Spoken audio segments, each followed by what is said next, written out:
এখানে যে থুতুর মতো ফেনাগুলি দেখা যাচ্ছে, এটাকে আমরা সাপের থুতু বলতাম। ভয় পেতাম এটা দেখলে, যে আশেপাশে সাপ আছে। আসলে এটা ছোটবেলায় এটা ভাবতাম, আসলে আসলে এটা ফেনা পোকার আস্তানা বা বাসা বলা যায়।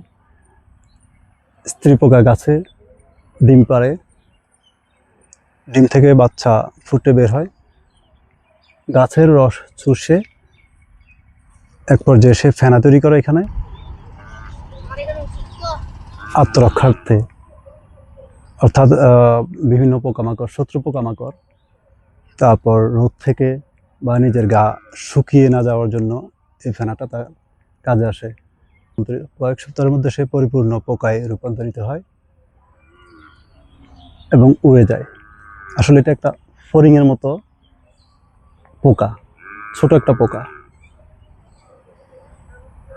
আমরা এটা দেখলে অনেক ভয় পেতাম ছোটবেলায়। এটা অ্যাভেলেবেল আছে এখানে, অনেক আছে এটা গ্রামে। এখানে অনেক দেখা যায় বিভিন্ন ঝোপঝাড়ে, সবজি গাছে, তারপর এই যে এখানেও আছে, এখানে দেখা যাচ্ছে এই যে এগুলি কোনো বিষাক্তও না, এটা কোনো বিষাক্তও না, আমাদের জন্য কোনো ক্ষতিকারক না। এটা গাছের জন্য অতিরিক্ত হলে তাহলে ক্ষতি হয়, তখন হয়তো পানি দিয়ে ফেলে দিতে হয়, আর না হয় ঢাল কেটে ফেলতে হয়। তখন হয়তো কোনো ব্যবস্থা নিতে হয় গাছের সুরক্ষার জন্য, এই আর কি। এই যে এখানে অনেক দেখা যাচ্ছে,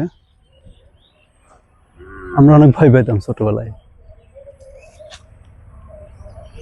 গ্রামে অনেক অনেক চোখে পড়ে, বিশেষ করে ঝোপঝাড়, সবজি গাছ, যে কোনো গাছেই দেখা যায়, আমরা ছোটবেলায় দেখছি।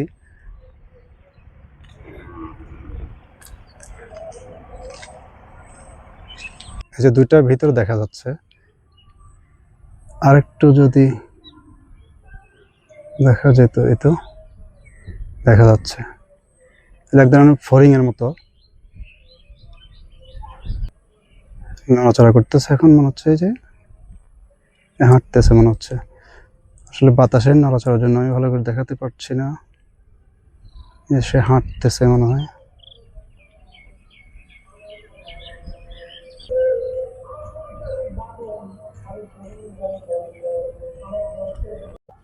দেখি ভিতরে কি আছে।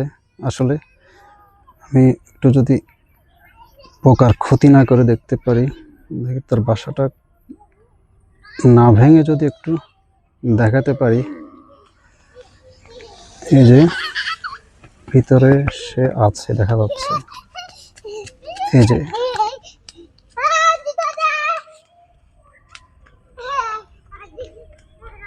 এই যে পোকাটা দেখা যাচ্ছে, এই যে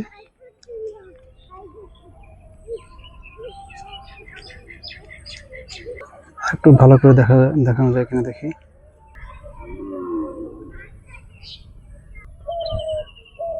এই যে দেখা যাচ্ছে পোকাটা, ভিতরে একটা আছে, এই বাইরে একটা। এই যে বাইরে ফেনা পোকার বাচ্চা। একসময় এই কয়েক সপ্তাহের মধ্যে সে পরিপূর্ণ পোকা হয়ে যাবে, বাচ্চা থেকে পাখা গজাবে তার, তখন সে উড়ে যাবে। আর আমরা এটাকে দেখে সাপের থুতু মনে করতাম এবং ভাবতাম আশেপাশে সাপ আছে, এটা ভেবে ভয় পেতাম। আমি যেহেতু পোকাটাকে তার আবরণ থেকে, অর্থাৎ ফেনার আবরণ থেকে বের করছি, আমি আবার এখানেই ঢুকাই দিই তাকে, এখানেই রেখে দিই আবার তাকে।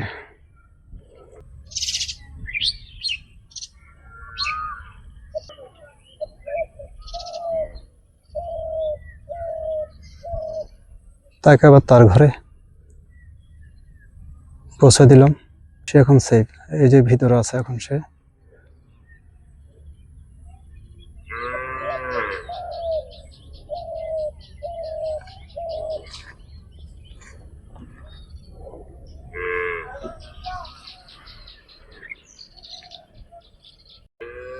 তাকে আবার তার ঘরে পৌঁছে দিছি আমি, এখন সে সেফ।